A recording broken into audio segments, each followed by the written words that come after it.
તમાકાનું વાવેતર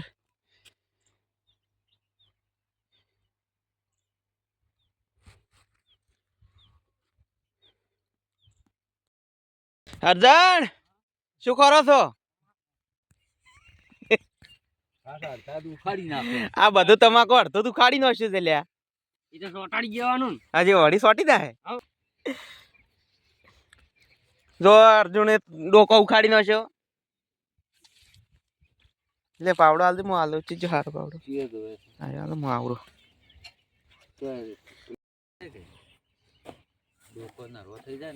અર્જુન બધું તી ખોરી નાખ્યું. વે બે ઓલું ખોરી છે. બે ઓલું ખોરી ખાલી કાલ ખોરી તો બાર થઈ રોજો. આ તો ભાગ પાટા